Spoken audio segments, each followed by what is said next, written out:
Gujarat Titans ವಿರುದ್ಧದ qualifier 1 ಪಂದ್ಯದ ಬಳಿಕ RCB captain Rajat Patidar full ಟ್ರೆಂಡಿಂಗ್ನಲ್ಲಿದ್ದಾರೆ. ಅದಕ್ಕೆ ಕಾರಣ ಅವರ ಧಮಾಕೆದಾರ್ ಪರ್ಫಾರ್ಮೆನ್ಸ್.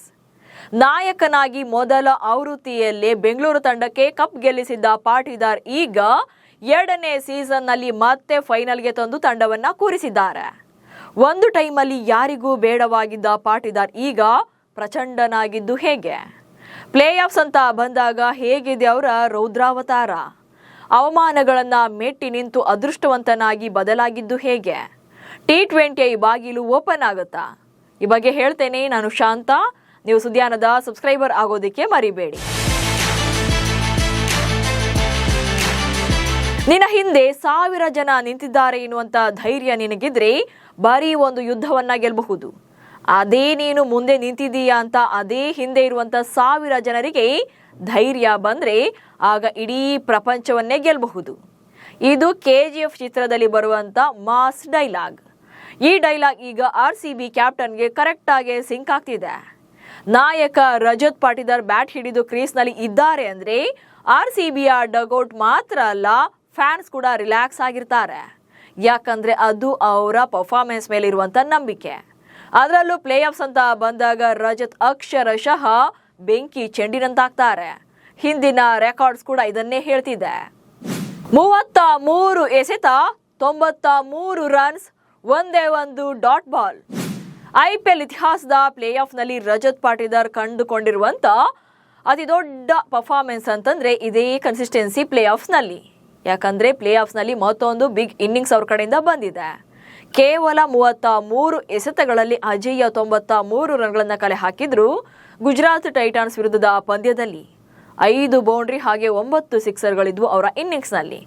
ಇಂಟ್ರೆಸ್ಟಿಂಗ್ ವಿಚಾರ ಅಂದರೆ ಅವರು ಆಡಿದ್ದು ಒಂದೇ ಒಂದು ಡಾಟ್ ಬಾಲ್ ಮಾತ್ರ. ಇದುವರೆಗೆ IPL ಪ್ಲೇ ಆಫ್ಸ್ ಅಂತ ಬಂದಾಗ 6 ಇನ್ನಿಂಗ್ಸ್ ಅನ್ನು ಆಡಿದ್ದಾರೆ. ಇದರಲ್ಲಿ 1 ಶತಕ ಹಾಗೆ 2 ಅರ್ಧ ಶತಕ ಸಹಿತ ಇದೆ.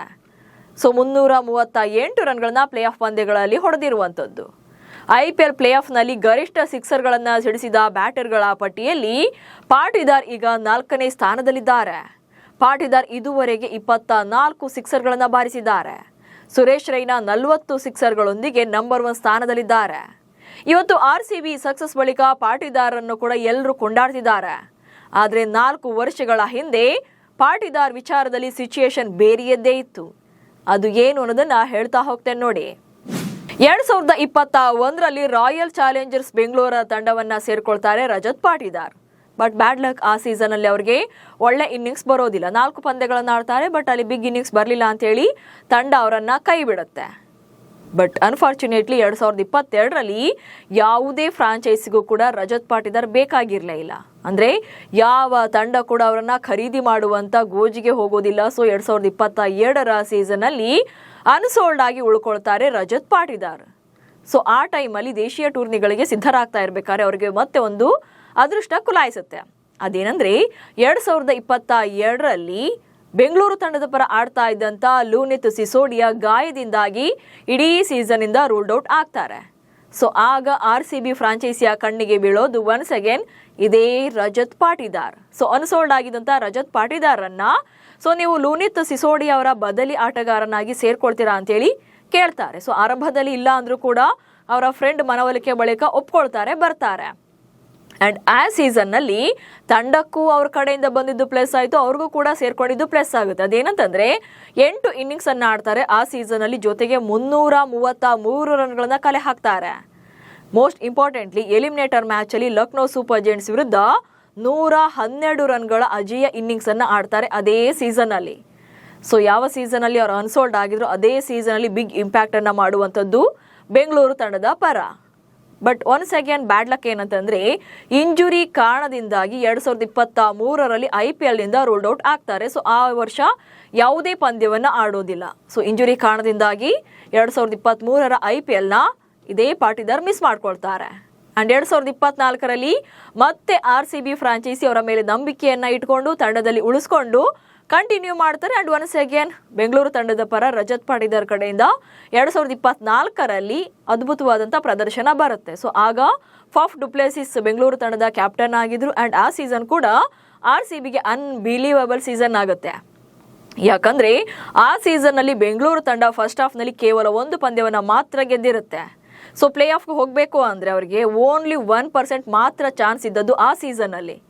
ಬಟ್ ಆ ಸೀಸನ್ ಅಲ್ಲಿ ನೆಕ್ಸ್ಟ್ ಸೆಕೆಂಡ್ ಹಾಫ್ ನಲ್ಲಿ ಅದ್ಭುತವಾಗಿ ಪ್ರದರ್ಶನ ನೀಡಿದಂತಹ ಬೆಂಗಳೂರು ತಂಡ ಚೆನ್ನೈ ವಿರುದ್ಧದ ಮ್ಯಾಚ್ ಅಲ್ಲಿ ಗೆಲ್ಲೋ ಮೂಲಕ ಟಾಪ್ 4ಗೆ ಕಾಲಿಡ್ತಾರೆ.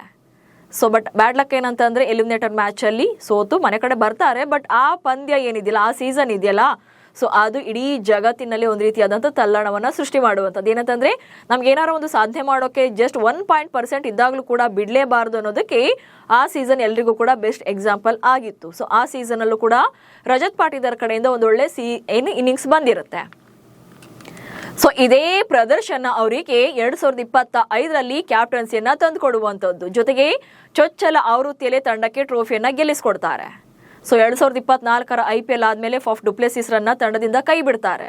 2025ರ IPLಗೂ ಮುನ್ನ ಮೆಗಾ ಹರಾಜಿನಲ್ಲಿ ಯಾವುದಾದ್ರೂ ಬಿಗ್ ಪ್ಲೇಯರ್ನ RCB ಫ್ರಾಂಚೈಸಿ ಖರೀದಿ ಮಾಡಬಹುದು, ಬಹುಶಃ ಅವರಿಗೆ ಕ್ಯಾಪ್ಟನ್ಸಿಯನ್ನು ಕೊಡಬಹುದು ಎನ್ನೋದು ಎಲ್ಲರ ನಿರೀಕ್ಷೆ, ನಿರ್ಧಾರ ಹಾಗೆ ಕುತೂಹಲ ಇತ್ತು. ಬಟ್ ಫ್ರಾಂಚೈಸಿ ಏನು ಅಚ್ಚರಿಯ ರೀತಿಯಲ್ಲಿ ರಜತ್ ಪಾಟೀದಾರ್ ಅವರಿಗೆ ನಾಯಕತ್ವವನ್ನು ಕೊಡುವಂಥದ್ದು.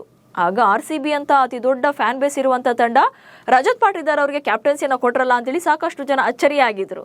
ಆದರೆ ಅಲ್ಲಿ ಫ್ರಾಂಚೈಸಿಯ ಲೆಕ್ಕಾಚಾರ ಹೇಗಿತ್ತು ಅನ್ನೋದನ್ನ ಇದೇ ರಜತ್ ಪಾಟೀದಾರ್ ನಮ್ಮ ಫಸ್ಟ್ ಕ್ಯಾಪ್ಟನ್ಸಿ ಸೀಸನ್ ಅಲ್ಲೇ ಪ್ರೂವ್ ಮಾಡ್ತಾರೆ. ಮೊದಲ ಆವೃತ್ತಿಯಲ್ಲಿ ತಂಡಕ್ಕೆ ಟ್ರೋಫಿಯನ್ನ ಗೆಲ್ಲಿಸ್ಕೊಡ್ತಾರೆ. ಈ ಮೂಲಕ 18 ವರ್ಷಗಳ ಬಳಿಕ ಬೆಂಗಳೂರು ತಂಡ ಪಾಟೀದಾರ್ ಅವರ ಕ್ಯಾಪ್ಟನ್ಸಿಯಲ್ಲಿ ತಮ್ಮ ಚೊಚ್ಚಲ ಕಪ್ಪನ್ನ ಗೆದ್ದು ಬೀಗಿತ್ತು. ಈಗ 2026ರಲ್ಲಿ ಮತ್ತೆ ಬೆಂಗಳೂರು ತಂಡವನ್ನ ಸತತ 2ನೇ ಬಾರಿಗೆ ಮುನ್ನಡೆಸಿದ್ದಾರೆ ನಾಯಕನಾಗಿ. ಸೊ ಈಗ ಗುಜರಾತ್ ತಂಡದ ವಿರುದ್ಧ ಏನು ಹೀರೋಯಿಕ್ ಪರ್ಫಾರ್ಮೆನ್ಸ್ ಮೂಲಕ ತಮ್ಮ ಕ್ಯಾಪ್ಟನ್ಸಿಯಲ್ಲಿ ತಂಡವನ್ನ 2ನೇ ಬಾರಿ ಫೈನಲ್ಗೆ ಮುನ್ನಡೆಸೋಕೆ ಪಾಟೀದಾರ್ ಅವರ ಪ್ರದರ್ಶನ ಕೂಡ ಅಷ್ಟೇ ಇಂಪಾರ್ಟೆಂಟ್ ಆಗಿತ್ತು ಅನ್ನೋದು ಇಲ್ಲಿ ಗೊತ್ತಾಗ್ತಾ ಇರುವಂಥದ್ದು. ಸೊ ಇಲ್ಲಿ ಬ್ಯಾಕ್ ಟು ಬ್ಯಾಕ್ ಟ್ರೋಫಿಯನ್ನ ಗೆದ್ರೆ 3ನೇ ನಾಯಕ ಆಗ್ತಾರೆ IPL ನಲ್ಲಿ ಈ ಸಾಧನೆ ಮಾಡಿದಂತ ನಾಯಕ. ಈಗ ಆಲ್ರೆಡಿ IPL ಅಂತ ಬಂದಾಗ ರೋಹಿತ್ ಶರ್ಮಾ ಹಾಗೆ ಮಹೇಂದ್ರ ಸಿಂಗ್ ಧೋನಿ ಈ ಸಾಧನೆಯನ್ನ ಮಾಡಿದ್ದಾರೆ. ಅಂದ್ರೆ ಬ್ಯಾಕ್ ಟು ಬ್ಯಾಕ್ 2 ಬಾರಿ ಟ್ರೋಫಿಯನ್ನ ಗೆದ್ದು ಈ ಸಾಧನೆ ಮಾಡಿದ್ದಾರೆ. ಸೊ ಈ ಸಾಧನೆಯನ್ನ ಮಾಡೋಕೆ ಈಗ ರಜತ್ ಪಾಟೀದಾರ್ಗೂ ಕೂಡ 3ನೇ ನಾಯಕನಾಗಿ ಈ ಸಾಧನೆ ಮಾಡುವಂತ ಅವಕಾಶ ಇದೆ. ಇನ್ನು ಈ ಬಾರಿ 197ರ ಸ್ಟ್ರೈಕ್ ರೇಟ್ ನಲ್ಲಿ 486 ರನ್ಗಳನ್ನ ಕಲೆ ಹಾಕಿರುವಂತ ನಾಯಕ. ಎಸ್, ರಜತ್ ಪಾಟೀದಾರ್ ಈ ಸೀಸನ್ ಅಲ್ಲಿ ಬರೀ ಕ್ಯಾಪ್ಟನ್ ಆಗಿ ಅಷ್ಟೇ ಅಲ್ಲ, ಆಟಗಾರನಾಗಿ ಕೂಡ ಎಲ್ಲರ ಲೆಕ್ಕಾಚಾರಗಳನ್ನ ತಲೆ ಕೆಳಗಾಗುವಂತೆ ಮಾಡಿರುವಂಥದ್ದು. ಅಂದ್ರೆ ಅಷ್ಟು ಚೆನ್ನಾಗಿ ಪರ್ಫಾರ್ಮೆನ್ಸ್ ಅನ್ನ ಕೊಡ್ತಾ ಇರುವಂಥದ್ದು. ಇಲ್ಲಿ ರನ್ಸ್ ಅನ್ನೋದಕ್ಕಿಂತ 197 ಸ್ಟ್ರೈಕ್ ರೇಟ್ ನಲ್ಲಿ ಬ್ಯಾಟಿಂಗ್ ಮಾಡಿರೋದು ಕೂಡ ಮೋಸ್ಟ್ ಇಂಪಾರ್ಟೆಂಟ್ ಆಗುತ್ತೆ. ಸೊ ಇಲ್ಲಿ ಎಷ್ಟು ಅಗ್ರೆಸಿವ್ ಆಗಿ ಬ್ಯಾಟಿಂಗ್ ಅನ್ನ ಮಾಡ್ತಾ ಇದ್ದಾರೆ ಅನ್ನೋದು ಕೂಡ ಇಲ್ಲೇ ಗೊತ್ತಾಗುತ್ತೆ.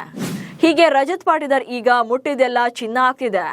ಬೆಂಗಳೂರು ತಂಡಕ್ಕೆ ಮೊದಲ ಕಪ್ ರುಚಿ ತೋರಿಸಿದಂತ ರಜತ್ ಪಾಟೀದಾರ್ ಈಗ 2ನೇ ಕಪ್ ಗೆಲ್ಲಿಸೋಕೆ ಇನ್ನೊಂದೇ ಹೆಜ್ಜೆ ದೂರದಲ್ಲಿದ್ದಾರೆ. ಅದೆಲ್ಲಕ್ಕಿಂತ ಮುಖ್ಯವಾಗಿ ತಂಡ ಡೌನ್ಫಾಲ್ ಆಗ್ತಿದೆ ಅಂದಾಗ ಮುಂದೆ ನಿಂತು ಆಡೋದು ನಾಯಕನ ಜವಾಬ್ದಾರಿ ಕೂಡ. ಅದನ್ನು ಅಚ್ಚುಕಟ್ಟಾಗಿ ನಿಭಾಯಿಸ್ತಾ ಇದ್ದಾರೆ ಕೂಡ. ಇದೇ ಕಾರಣಕ್ಕೆ ಪಾಟೀದಾರ್ T20ಗೆ ಸೆಲೆಕ್ಟ್ ಆಗ್ಲಿ ಎನ್ನುವಂತ ಕೂಗು ಎದ್ದಿದೆ. ಭಾರತ T20 ತಂಡಕ್ಕೆ ಪಾಟೀದಾರ್ ಬೇಕು ಎಂದ ರಾಯುಡು.